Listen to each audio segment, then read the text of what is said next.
سندھی بھی سمجھ لیتا ہے، پنجاب کے لوگ بھی سمجھ لیتے ہیں، سرائیکی بھی سمجھ لیتا ہے۔ اردو کا معاملہ بھی کم و بیش یہی ہے، سمجھنے کا معاملہ۔ لیکن اگر آپ اردو زبان میں کوئی لکھی ہوئی کتاب یا پنجابی زبان میں لکھی ہوئی کتاب کسی کو دیں کہ وہ اس کو پڑھے، جس سے اس کی قرأت وجود میں آتی ہے، اس کی ریڈنگ وجود میں آتی ہے، تو آپ دیکھیں گے کہ اس میں ہر شخص کا لہجہ غلبہ پا لے گا۔ تو اس لیے پہلی بات میں نے یہ آپ کو بتائی تھی کہ رسالت مآب صلی اللہ علیہ وسلم نے جب اس قرآن کو پڑھا تو اس کا پیغام پہنچ گیا، اس کی دعوت پہنچ گئی، عربوں نے اس کو سمجھ لیا۔ لیکن جہاں آپ کو سب سے پہلے اتمام حجت کے لیے کھڑا کیا گیا تھا لِتُنذِرَ أُمُّ الْقُرَىٰ وَمَنْ حَوْلَهَا، اس میں بھی جو مضر کے قبائل آباد تھے ان کے بھی لہجے مختلف تھے۔ کجا یہ کہ اس کے آگے لوگوں کے لہجے کیا ہوں، تو اب وہ لوگ جب اس کو پڑھیں گے تو اپنے لہجے میں پڑھیں گے۔ تو یہ سوال پیدا ہوا کہ لہجہ تو 2 دن میں نہیں سکھایا جا سکتا۔ اس وقت بھی جب ہم یہ لہجہ سکھاتے ہیں، اپنے بچوں کو سکھاتے ہیں، تو یہ آپ کو معلوم ہے کہ اس کو ایک پورا فن بنا دیا گیا ہے۔ ہم یہ جانتے ہیں کہ اس میں مخارج کیا ہوتے ہیں، اس میں کیا آوازیں نکلتی ہیں، یہ کہاں سے نکالی جاتی ہیں، اس میں صلہ کیا ہے، اس میں اشمام کیا ہے، اس میں روم کیا ہے، اس میں ترکیق کیا ہے، اس میں تغلیظ کیا ہے، اس میں اختلاس کیا ہے، اس میں اشباع کیا ہے۔ یہ سب چیزیں ہم پڑھتے پڑھاتے ہیں، پھر اس کے مطابق مشق کراتے ہیں۔ کہیں 2-3 سال میں جا کے بچے اس قابل ہوتے ہیں کہ وہ اس کو وہاں سے ادا کر سکیں جہاں سے عرب الفاظ کو ادا کرتے ہیں یا حروف کو ادا کرتے ہیں۔ یہ صورتحال بچوں کے لیے ہے، بڑوں کے لیے یہ اور بھی مشکل ہوتا ہے۔ تو اگر اس وقت لوگوں سے کہا جاتا کہ وہ قرآن کی تلاوت کریں یا اس کو پڑھیں اور پہلے اس کا لہجہ سیکھیں، تو یہ دعوت کے لیے بھی سخت نقصان دہ ہوتا اور یہ تکلیف مالا یطاق بھی ہو جاتی۔ چنانچہ رسالت مآب صلی اللہ علیہ وسلم نے لوگوں کو اجازت دی، بلکہ یہ معلوم ہوتا ہے روایتوں سے کہ اللہ تعالیٰ سے اجازت چاہی، جبریل نے اس کو پڑھ کر بتایا کہ یہ ان لہجوں میں پڑھا جا سکتا ہے، چنانچہ اجازت دے دی گئی۔ یہ پہلی چیز تھی، لوگ اس کو اپنے اپنے لہجے میں پڑھنے لگ گئے۔ لہجے کے بارے میں عرض کر چکا ہوں کہ اس کا مفہوم پر، مدعا پر کوئی اثر نہیں پڑتا۔ آپ انگریزی زبان برٹش ایکسنٹ میں بولیں، آپ امریکن ایکسنٹ میں بولیں، اس سے مدعا میں کوئی فرق نہیں پڑتا، مطلب سمجھ لیا جاتا ہے اور آپ درست پڑھ رہے ہوتے ہیں۔ لیکن جہاں سے حروف کی آوازیں نکلتی ہیں اس میں بہت کچھ فرق واقع ہو جاتا ہے۔ دوسری چیز میں نے آپ کو یہ بتائی تھی کہ جس وقت رسالت مآب صلی اللہ علیہ وسلم نے اس قرآن کو پڑھا، اس سے جو ریڈنگ وجود میں آئی یا جو قرأت وجود میں آئی، جن لوگوں نے یاد کیا، یعنی آپ سے سن کے لوگ یاد بھی کر رہے تھے اور ہر شخص یاد نہیں کر رہا تھا، تمام لوگ حفاظ نہیں تھے۔ اس وقت بھی ہر مسلمان کو قرآن حفظ نہیں ہوتا، اس وقت بھی یہی صورتحال تھی، زیادہ لوگ حفظ کر لیتے تھے، لیکن یہ نہیں کہ ہر مسلمان حفظ کر لیتا تھا۔ تو جو حفظ کر لیتے تھے ان کے ساتھ بھی یہ معاملہ ہو جاتا تھا کہ کہیں غلطی ہو گئی، کہیں بھول گئے، نسیان ہو گیا۔ خود رسالت مآب صلی اللہ علیہ وسلم کے بارے میں ہم نے دیکھا کہ آپ کو بھی ایک آیت بھول گئی، اس کا ذکر آتا ہے، اور موقعوں پر بھی یہ ہوا ہوگا، اس پر ہم تفصیل سے بات کر چکے ہیں۔ تو لوگ بھول جاتے تھے۔ اس میں ظاہر ہے کہ پھر آدمی کیا کرتا ہے، ذہن میں سوچتا ہے کہ میں نے کیسے اس کو پڑھا تھا، اور بعض اوقات متنبع نہیں ہوتا اور کسی غلطی کے بارے میں اسے اطمینان ہو جاتا ہے کہ ایسے ہی ہے۔ یعنی وہ غلطی کس لحاظ سے ہوتی ہے؟ رسول اللہ صلی اللہ علیہ وسلم کی قرأت سے مختلف ہو جاتی ہے، مدعا کے لحاظ سے، مضمون کے لحاظ سے اس میں بھی ہو سکتا ہے کوئی فرق نہ پڑا ہو۔ اسی طرح وہ لوگ کہ جو اس کو لکھ لیتے تھے یا دوسروں سے لکھوا لیتے تھے، تو اس سے جو قرآن کا متن وجود میں آتا تھا اس پر تو اعراب نہیں تھے، اس پر قرأت نہیں ثبت ہوتی تھی۔ اس کو جب آپ پڑھتے تھے تو پھر قاری کی قرأت وجود میں آ جاتی تھی۔ یعنی ایک رسالت مآب صلی اللہ علیہ وسلم کی قرأت تھی، وہ تو حفظ کرنے والے ہی کہ ہاں منتقل ہوگی، لیکن اس شخص کے ہاں تو وہ منتقل نہیں ہوئی، یہ اپنے طور پر پڑھ رہا ہے۔ تو قاری کی قرأت، جس طرح کہ ہم دنیا بھر کی کتابیں پڑھتے ہیں تو اس میں ہماری قرأت وجود میں آ جاتی ہے۔ میں جب عربی زبان کی کوئی کتاب اٹھا کے پڑھتا ہوں تو یہ میری قرأت ہے، آپ پڑھتے ہیں تو آپ کی قرأت ہے، اور اس میں ظاہر ہے قرأت کس طرح ہوتی ہے، زبان کے فہم سے ہوتی ہے۔ یعنی الفاظ کے در و بست کو ہم دیکھتے ہیں اور پھر جو ہمارا زبان کا فہم ہے اس کی روشنی میں وہ عبارت پڑھ لیتے ہیں۔ تو جو لوگ اس طرح سے پڑھتے تھے ان کے ہاں بھی ان کی اپنی قرأت وجود میں آ جاتی تھی، اور وہ بعض جگہوں پر رسالت مآب صلی اللہ علیہ وسلم کی قرأت سے مختلف ہو جاتی تھی۔ جس طرح لہجے کے بارے میں رسول اللہ صلی اللہ علیہ وسلم نے لوگوں کو اجازت دی، اسی طرح سے میں آپ کو بتا چکا ہوں کہ اس معاملے میں بھی اگر لوگوں نے پوچھا کہ غلطی ہو جائے تو کیا اس پر مواخذہ ہوگا، کیا اس بات کا اہتمام ہم کر سکتے ہیں کہ غلطی ہو ہی نہ؟ ظاہر ہے کہ یہ انسان کے لیے ممکن نہیں ہے۔ اسی طرح جب آپ نے متن لکھا ہوا پڑھنا ہے تو ہر شخص کی اپنی قرأت کا غلبہ ہو جائے گا، تو اس صورت میں کیا کیا جائے؟ تو آپ نے فرمایا کہ اس میں کوئی حرج نہیں ہے، آپ نے اس کی اجازت دے دی، اس کی تصویب کر دی اس مرحلے میں، اور بعض موقعوں پر لوگ آپ کے سامنے آئے تو آپ نے فرمایا کہ یہ درست ہے، کوئی حرج نہیں، بلکہ اس کی آخری حد بھی مقرر کر دی کہ اگر کہیں عذاب کی آیت رحمت میں نہیں بدل گئی، رحمت کی آیت عذاب میں نہیں بدل گئی تو کوئی فرق نہیں پڑتا۔ اس مرحلے یعنی اگر کسی نے علیمًا حکیمہ کی جگہ غفور الرحیمہ پڑھ دیا ہے تو فرق نہیں پڑتا اس مرحلے میں۔ یہ پہلا مرحلہ ہے جس کی میں یاد دہانی کرا رہا ہوں۔ تیسری چیز کیا تھی؟ تیسری چیز یہ تھی کہ رسالت پاک صلی اللہ علیہ وسلم پر یہ نزول میں ایک قرأت پہ نازل ہو رہا تھا۔ اللہ تعالیٰ نے قرآن میں بتا دیا کہ سنقرئک فلا تنسیٰ، اس کی اب ایک آخری قرأت ہوگی، وہ عرضہ اخیرہ کی قرأت، اس کی تفصیلات ہم بتا چکے ہیں۔ یہ قرأت کیوں مختلف تھی بعض موقعوں پر، یعنی معمولی چیزیں ہیں، کہیں خطاب کے صیغے کو غائب میں بدل دیا، کہیں غائب کے صیغے کو خطاب میں بدل دیا۔ اس کی وجہ بھی میں نے آپ کو بتائی تھی کہ اس وقت مخاطبین سامنے تھے اور ان کے حالات بھی سامنے تھے۔ اب دنیا میں اس کو ان لوگوں نے قیامت تک پڑھنا تھا جو ان حالات سے الگ ہو چکے ہیں، تو اس کے لحاظ سے بعض تبدیلیاں ہمارے لیے کر دی گئیں۔ اس کا بھی نتیجہ نکلا کہ ایک قرأت خود رسالت مآب صلی اللہ علیہ وسلم کی عرضہ اخیرہ کے پہلے کی ہو گئی اور ایک عرضہ اخیرہ کی قرأت ہو گئی۔ تو یہ تینوں چیزیں میں نے عرض کر دیا تھا کہ موجود تھیں۔ یہ کب موجود تھیں؟ پہلے مرحلے میں۔ جی ہاں۔ جب دوسرے مرحلے میں عرضہ اخیرہ کی قرأت کی گئی تو اس کے بعد پھر بتدریج وہ صورتحال پیدا ہوئی کہ یہ قرأت عامہ بن گئی اور سب لوگوں نے اس کو پڑھنا شروع کر دیا، اور پھر ہم نے دیکھا کہ کس طرح یہ مصحف کے اوپر ثبت کر دی۔ یہ میں نے خلاصہ کر دیا ہے اس ساری بحث کا جو پچھلی 8 نشستوں میں ہوئی ہے، تاکہ آگے کی بات کے لیے ایک ربط پیدا ہو جائے۔ اب یہ دیکھیے کہ عرضہ اخیرہ کی قرأت ہو رہی ہے، اس موقع پر ایک سوال پیدا ہوتا ہے کہ عرضہ اخیرہ کی قرأت کے بعد اب ان قرأتوں کے ساتھ کیا معاملہ کیا جائے گا؟ رسالت مآب صلی اللہ علیہ وسلم نے عرضہ اخیرہ سے پہلے جس طرح پڑھا، اسی طرح صحابہ مختلف قرأتیں کرتے رہے، ان کے ساتھ اب کیا معاملہ ہوگا؟ اس کے لیے جب ہم تاریخ کی مراجعت کرتے ہیں تو یہ معلوم ہوتا ہے کہ اس میں صحابہ کے درمیان 2 رائیں ہو گئیں۔ ایک نقطہ نظر عمر بن الخطاب رضی اللہ عنہ کا ہے، سیدنا عمر کا۔ وہ یہ کہتے تھے کہ یہ سب اب قصہ پاری نہ ہوا، عرضہ اخیرہ کے بعد اب ان میں سے کوئی چیز بھی باقی نہیں رکھی جائے گی، یہ سب چیزیں منسوخ ہو گئیں، ہم عرضہ اخیرہ ہی کے مطابق اب قرآن کو پڑھیں گے۔ اس طرح کی جتنی چیزیں بھی ہمارے درمیان ہیں ان سب سے متعلق اسی چیز کو سامنے رکھنا چاہیے کہ اللہ تعالیٰ جب ضروری سمجھتے ہیں تو اپنی کتاب میں سے کسی چیز کو منسوخ بھی کر دیتے ہیں۔ ٹھیک۔ دوسرا نقطہ نظر ابی بن کعب رضی اللہ عنہ کا تھا۔ وہ یہ کہتے تھے کہ ہم نے جو کچھ رسالت مآب صلی اللہ علیہ وسلم سے سنا اور جو کچھ ہم نے آپ کے زمانے میں دیکھا اس کو ہم کس طرح چھوڑ سکتے ہیں؟ ہم تو ہر حال میں اس کو پڑھیں گے بھی اور اس کو بیان بھی کریں گے۔ یہ دونوں نقطہ نظر امام بخاری نے روایت کیے ہیں، میں آپ کے سامنے وہ روایتیں رکھ دیتا ہوں۔ یہ حقیقت میں ایک ہی روایت ہے، اس کو انہوں نے 2 جگہ بیان کیا ہے، وہ ایک ہی روایت 2 طریق سے نقل کی ہے، اس میں الفاظ کا معمولی فرق ہے۔ میں پہلے کتاب التفسیر سے پڑھ رہا ہوں، رقم ہے 4481۔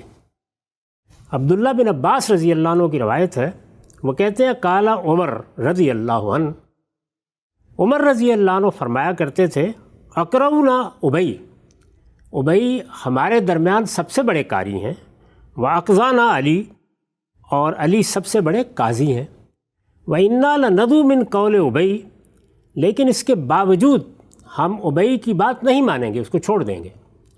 وَذَاكَ أَنَّ ابی یقول اور وہ بات کیا ہے؟ وہ بات یہ ہے کہ ابی یہ کہتے ہیں کہ لا ادعو شیئا سمعتہ من رسول اللہ صلی اللہ علیہ وسلم، کہ میں نے جو چیز رسول اللہ صلی اللہ علیہ وسلم سے سنی ہے میں اس کو نہیں چھوڑ سکتا۔ وقت قال اللہ تعالیٰ ما ننسخ من آیا، اور جب کہ ہم یہ جانتے ہیں کہ اللہ تعالیٰ نے یہ فرمایا ہے کہ ان کے ہاں آیات اس طریقے سے منسوخ بھی کی جاتی ہیں۔ یہ ظاہر ہے ان چیزوں کی طرف اشارہ ہے جو عرضہ اخیرہ سے پہلے دوسرے طریقے سے پڑھی جا رہی تھی، یعنی خود رسالت مآب صلی اللہ علیہ وسلم کی قرأت بھی اس معاملے میں مختلف تھی۔ میں اس کی وضاحت کر چکا ہوں کہ اس میں کیا چیزیں تھیں، یعنی کچھ خطاب کے صیغے تھے، کچھ غائب کے صیغے تھے، جن میں یہ رعایت ملحوظ رکھی گئی کہ اب چونکہ دنیا میں ان لوگوں نے اس قرآن کو پڑھنا ہے جو اس وقت کے حالات سے واقف نہیں ہیں، یہ مختلف جماعتیں ان کے درمیان موجود نہیں ہیں، تو ان کو اس کے سمجھنے میں کوئی دقت نہ پیش آئے۔ یہی روایت ہے۔ میں نے عرض کیا اس کا ایک دوسرا طریق ہے، اس میں امام بخاری سے ان الفاظ میں نقل کرتے ہیں۔ یہاں فضائل القرآن کی کتاب ہے اور رقم ہے 5005۔ قال عمر ابی اقرؤنا، عمر فرمایا کرتے تھے کہ ابی ہم میں سب سے بڑے قاری ہیں، وَإِنَّا لَنَدْعُو مِن لَحْنِ ابی، لیکن اس کے باوجود ہم ابی کی غلطی کو قبول نہیں کریں گے، اس کو لازماً چھوڑ دیں گے۔ یہ دیکھیے وہاں تھا کہ ابی کی بات، ابی جو کچھ کہتے ہیں، یہاں اس کے لیے لحن یعنی غلطی کی تعبیر اختیار کی گئی ہے۔ وَأُبَيٌّ یقول، وہ کیا کہتے ہیں؟ ابی کہتے ہیں اخذتہ من فی رسول اللہ صلی اللہ علیہ وسلم فلا اترکہ لشیء، میں نے اسے رسالت مآب صلی اللہ علیہ وسلم کی زبان مبارک سے اخذ کیا ہے، میں نے وہاں سے لیا ہے، آپ کے دہن مبارک سے لیا ہے، میں اس کو کسی حال میں بھی نہیں چھوڑوں گا۔ اور پھر سیدنا عمر کہتے تھے کہ قال اللہ تعالیٰ، اللہ نے تو یہ فرمایا ہے کہ ما ننسخ من آیا، یعنی وہی آیت جو اس سے پہلے انہوں نے پڑھی۔ اس سے آپ اندازہ کر سکتے ہیں کہ صحابہ کرام میں اس اختلاف کی نوعیت کیا ہوئی۔ اس کو ایک دوسرے زاویے سے دیکھیے تو یہ قیادت اور علم کا اختلاف ہے۔ سیدنا عمر مسلمانوں کی قیادت میں ایک بڑی شخصیت ہے اور ابی بن کعب ان کے علماء میں ایک بڑی شخصیت ہے۔ قیادت جب بھی کسی چیز کو دیکھے گی تو اس میں سیاسی، سماجی، قومی اور ملی مسائل پیش نظر ہوں گے۔ چنانچہ وہاں یہ دیکھا جائے گا کہ اگر ہم کوئی کام کرتے ہیں، علمی لحاظ سے اس کی اہمیت ہو سکتی ہے، لیکن اس کے اثرات کیا ہوں گے۔ اور علم جب کسی چیز کو دیکھے گا تو اس میں اصل چیز یہ ہوگی کہ ہمیں تو اس کو حفاظت دیکھنا چاہیے، یہ تاریخ ہے تو اس کو منتقل کرنا چاہیے، یہ کوئی علمی مقدمہ ہے تو لوگوں پر واضح ہونا چاہیے، ہم اس طرح کی چیزوں کو کیسے چھوڑ سکتے ہیں۔ یعنی وہاں یہ سیاسی، سماجی، قومی اور ملی مسائل یہ اہمیت نہیں رکھتے۔ اس سے ہم اندازہ کر سکتے ہیں کہ جو اختلاف ان دو بزرگوں کے درمیان میں ہوا، یہی باقی صحابہ کے ہاں بھی اسی تقسیم کا باعث بنا ہوگا۔ یعنی ان کے قائدین نے وہ رویہ اختیار کیا ہوگا جو یہاں عمر ابن الخطاب نے بیان فرمایا، اور ان کے علماء نے اس چیز کو پسند کیا ہوگا جو ابی بن کعب کہہ رہے ہیں۔ یہ انسانی نفسیات کے بالکل مطابق ہے۔ یعنی اس وقت بھی اگر آپ کسی معاشرے یا کسی سوسائٹی کا جائزہ لیں تو آپ کو اس میں یہ دونوں رویے مل جائیں گے۔ قیادت اور طریقے سے معاملات کو دیکھتی ہے اور علم اس سے ذرا مختلف طریقے سے معاملات کو دیکھتا ہے۔ چنانچہ آپ تاریخ کا مطالعہ کریں، جس طرح کہ اس کے بہت سے پہلوؤں کو ہم بیان کر چکے ہیں، تو یہ اثرات بھی اسی نوعیت کے ہوئے۔ یعنی قیادت نے جو نقطہ نظر اختیار کیا، اس کا نتیجہ یہ نکلا کہ مسلمانوں کے ہاں عرضہ اخیرہ کی قرأت رائج ہو گئی۔ یہ کوئی آسان کام نہیں تھا، ہر آدمی قرآن کا حافظ نہیں ہو سکتا تھا، اس کے باوجود رائج ہو گئی، اور اس درجے میں رائج ہو گئی کہ ہم نے دیکھا کہ تابعین میں سے بعض بزرگ اور ایک صحابی بھی یہ بیان کر رہے ہیں کہ یہ تو اب قرأت نہ ہماری قرأت ہو چکی ہے، یہ تو اب قرأت عامہ ہو چکی ہے، اور پھر یہی قرأت ہے جس طرح کہ ہم نے بتایا جو مصحف پر ثبت کر دی گئی۔ دوسری جانب اگر آپ غور کریں تو جو نقطہ نظر ابی بن کعب نے اختیار کیا ہے، ہم جب تاریخ کا مطالعہ کرتے ہیں تو صاف معلوم ہوتا ہے کہ علم نے بالعموم وہی طریقہ اختیار کر لیا، وہی نقطہ نظر اختیار کر لیا، اسی رویے کو اپنا لیا۔ وہ لوگ جن کی دلچسپی علم سے تھی، علمی چیزوں سے، وہ اس زمانے میں پیدا ہو رہے تھے۔ صحابہ کرام میں بھی بہت سے لوگ ہیں جن کے نام آتے ہیں۔ ہم یہ جانتے ہیں کہ عبادلہ ثلاثہ کی کیا حیثیت ہے، یعنی عبداللہ بن مسعود، عبداللہ بن عمر، اسی طریقے سے عبداللہ بن عباس رضی اللہ عنہم، دوسرے بعض صحابہ بھی۔ ان کی دلچسپی یہ تھی کہ اس وقت جو تاریخ بن رہی ہے اس کو ہمیں محفوظ بھی کرنا ہے اور آگے بھی پہنچانا ہے۔ یہ قرآن پڑھاتے تھے، اس کی مجالس بھی منعقد کرتے تھے، یہ رسالت میں آپ صلی اللہ علیہ وسلم کی سیرت کے واقعات بھی بیان کر دیتے تھے، یہ رسول اللہ صلی اللہ علیہ وسلم کی جو کچھ تفہیم و تبیین نقل ہوئی ہے وہ بھی ظاہر ہے اسی زمانے میں بیان ہونا شروع ہو گئی تھی اور اس کو یہی لوگ بیان کرتے تھے۔ اسی طریقے سے قرآن کب نازل ہوا، یہ سورہ کب اتری، کس پس منظر میں آئی، اس کو بھی بیان کرتے تھے۔ اس طرح کی مجالس میں یہ صاف معلوم ہوتا ہے کہ جس طرح ابئی ان چیزوں کو بیان کرتے تھے یہ باتیں بھی بیان ہونا شروع ہو گئیں۔ چنانچہ اس کا جو نتیجہ نکلا وہ نتیجہ یہ تھا کہ جب تابعین کا دور آیا اور اس میں بڑے بڑے علماء پیدا ہوئے، ہم جانتے ہیں کہ یہ وہ دور ہے کہ جس میں ہمارے علوم کی بنیادیں پڑی ہیں، یعنی رسالت مآب صلی اللہ علیہ وسلم ایک بڑی شخصیت کی حیثیت سے منصہ عالم پر نمودار ہوئے، قرآن نازل ہوا، یہ کوئی معمولی واقعات نہیں تھے۔ اس کے نتیجے میں ایک تاریخ بنی، وہ تاریخ ہر پہلو سے اب زیر بحث آ گئی ہے۔ لوگوں کو اس سے دلچسپی ہے کہ وہ خود اس کو دیکھ رہے ہیں، لوگوں کو اس سے دلچسپی ہے کہ وہ دوسروں کو بھی وہ منظر دکھا رہے ہیں، بہت سی چیزیں لوگ ان سے پوچھنے کے لیے آتے ہیں۔ یہ بڑی فطری سی چیز ہے، قریب کا زمانہ ہے، تابعین ایمان لا رہے ہیں، صحابہ کو دیکھ رہے ہیں، تو مختلف مجالس میں یہی چیزیں زیر بحث ہیں۔ اس میں جو سب سے بڑا علم وجود میں آئے گا وہ اگر آپ غور کریں تو روایتی کا علم ہوگا، یعنی اسی کو سب سے پہلے دیکھیں گے۔ تو آپ اگر غور کر کے دیکھیں تو یہ جو میں نے ابھی آپ کو مثال دی دو صحابہ کے اختلاف کی، یہی چیز آپ کو باقی علم کے بارے میں بھی نظر آتی ہے۔ اچھا، یعنی جو ہمارے ہاں روایات ہیں جن کو ہم عام تعبیر میں احادیث و آثار کہتے ہیں، اس میں جو جلیل القدر صحابہ ہیں جن کا تعلق زیادہ تر مسلمانوں کی قیادت سے ہے وہ انتہائی محتاط ہیں۔ سیدنا صدیق کی روایتیں دیکھ لیں، اسی طرح ابو ہریرہ رضی اللہ عنہ کے مقابل میں عمر بن الخطاب کی روایتیں دیکھ لیں، دوسرے خلفائے راشدین کی روایتیں دیکھ لیں، معاذ بن جبل کی روایتیں دیکھ لیں، تو یہ صاف معلوم ہوتا ہے کہ قیادت اس معاملے میں محتاط ہے۔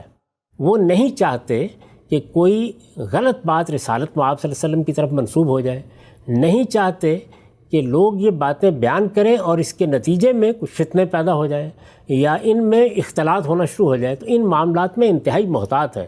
چنانچہ سیدنا صدیق کی روایتیں تو 50 سے بھی آگے نہیں بڑھتی، یہ صورتحال ہے۔ اس کے برعکس ابو ہریرہ رضی اللہ عنہ ہزاروں کی تعداد میں روایتیں بیان کر رہے ہیں۔ تو یہ ایک عمومی رویہ جو پیدا ہوا، یہ آپ اسی طرح دیکھتے ہیں کہ قیادت معاملات کو کیسے دیکھ رہی ہے اور علماء کیسے دیکھ رہے ہیں۔ تو علماء کے ہاں جو رویہ پیدا ہوا اور جس کی ایک جھلک میں نے آپ کے سامنے اس روایت کی صورت میں رکھی ہے، وہ رویہ پھر ہم دیکھتے ہیں کہ آہستہ آہستہ نمایاں ہونا شروع ہو گیا ہے۔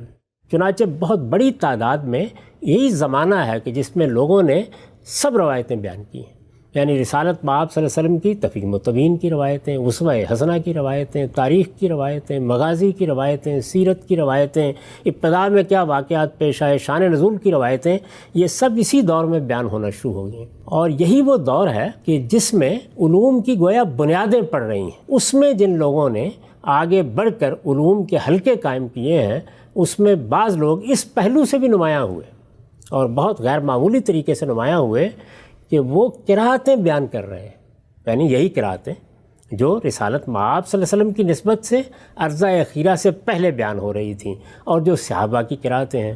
تو میں آپ کے سامنے ان کی ایک فہرست رکھتا ہوں، اس سے آپ کو اندازہ ہوگا کہ کتنے بڑے لوگ اس تابعین کے دور میں پیدا ہو گئے ہیں اور وہ یہ ساری چیزیں اب بیان کر رہے ہیں۔ یہ الجامع الکامل فی الحدیث الصحیح شامل ہے۔ اس میں اعظمی لکھتے ہیں وَمِنَ الْقُرَاء الَّذِينَ تَدُورُ عَلَيْهِمُ الْقِرَاءَۃُ، وہ قاری حضرات جن پر قرأتوں کا مدار ہے۔ وَمِنَ الْقُرَّاء الَّذِينَ تَدُورُ عَلَيْهِمُ الْقِرَاءَۃُ بَعْدَ الصَّحَابَہ بِالْمَدِینَہ، صحابہ کے بعد وہ لوگ جو مدار بنے، جن پر انحصار ہوا، جو محور بن گئے ان سب چیزوں کا، یہ جو قرأتیں ہیں۔ یہ مدینہ میں کون تھے؟ وہ کہتے ہیں کہ سعید بن مسیب تھے، معاذ بن حارث تھے، ابن شہاب زہری تھے۔ مکے میں کون تھے؟ عطا تھے، طاؤس تھے، اکرمہ تھے۔ کوفے میں کون تھے؟ علقمہ تھے، شعبی تھے، سعید بن جبیر تھے۔ بصرہ میں حسن بصری تھے، ابن سیرین تھے، قتادہ تھے۔ شام میں مغیرہ بن ابی شہاب المخزومی تھے۔ تو ایک پوری فہرست انہوں نے دے دی ہے کہ یہ وہ لوگ تھے کہ جو اب صحابہ سے جو کچھ انہوں نے حاصل کیا، یعنی جب صحابہ کے ہاں یہ قرأتیں بیان ہوئیں اور ان لوگوں نے صحابہ سے قرآن سیکھا، دوسری روایتیں اخذ کیں، تو یہ قرأتیں بھی انہوں نے اخذ کیں، اور یہی لوگ ہیں کہ جن سے پھر بعد کے لوگ یہ قرأتیں روایت کرتے رہے ہیں۔ تو اس سے اندازہ کر سکتے ہیں کہ جو موقف ابی بن کعب رضی اللہ عنہ نے اختیار کیا، وہی موقف گویا تابعین کے جلیل القدر علماء کا بھی ہو گیا۔ میرے علم میں نہیں ہے کہ اس سے علمی لحاظ سے پھر کسی نے اختلاف کیا ہو۔ ہمارے سامنے یہ سوال تھا، یہ قرأت کا مسئلہ کیا ہے؟ یعنی جب ہم نے یہ بیان کیا کہ قرآن مجید اس طرح نازل ہوا، ان مراحل سے گزرا، اس طرح اس کی قرأت ثبت ہو گئی، اور اب ہمارے سامنے وہی مصحف ہے جس میں ہم قرآن مجید کو پڑھتے ہیں، اس پر وہ قرأت ثبت ہے جو عرضہ اخیرہ کی قرأت ہے، تو پھر یہ اختلاف قرأت کیا چیز ہے؟ اس سوال کا ہم جواب دے رہے تھے۔ یہ میں نے آپ کے سامنے اس کی تفصیل رکھ دی، یعنی مسئلہ اس طرح سے پیدا ہوا، اس طرح سے آگے بڑھا، اس طریقے سے وہ ہماری علمی مجالس کا موضوع بنا، اس طریقے سے لوگوں نے اس کو آگے منتقل کرنا شروع کیا۔ ہم سب بہت ہی غیر معمولی انداز میں یہ پرابلم پیدا کیسے ہوا قرأت کے اختلاف کا، اس کو آپ نے واضح کیا کہ پہلے مرحلے کے اندر جو لہجوں کے اختلاف کو روا رکھا گیا، جو کچھ صحو و نسیان کے باب میں رسالت مآب صلی اللہ علیہ وسلم کی ہدایت تھی، اور پھر پہلی پیشکش کے اندر جو کچھ تھا اس کے علم کی تاریخ کو صحابہ کرام میں سے ایک گروہ نے آگے منتقل کرنے کا فیصلہ کیا، اور یہ نقطہ بھی آپ نے واضح کیا صحابہ کرام کے مابین یہ جو دو رویے ہمیں نظر آتے ہیں، ایک علماء کا رویہ اور ایک قیادت کا رویہ، اور اس رویے کے پس منظر میں بھی جو نفسیاتی عوامل ہیں، علمی عوامل ہیں، اس کو بھی آپ نے پیش کیا۔ اس کے بعد یہ پورا کا پورا قرأت کا اختلاف، علم کیسے بنا، آگے کیسے بڑھا، اور پھر مسلمانوں کے علم نے اس کے بارے میں رویہ کیا اختیار کیا، یہ سب کچھ زیر بحث لائیں گے۔ لیکن یہاں پر میں چاہتا ہوں گفتگو کا خاتمہ کروں اسی نقطے پر کہ لوگ اس بات کو جان لیں کہ یہ اختلاف شروع کیسے ہوا۔ آگے بڑھائیں گے اس گفتگو کا، وقت یہاں پہ ختم ہوتا ہے، دوبارہ حاضر خدمت ہوں گے، اب تک آپ کا بہت شکریہ۔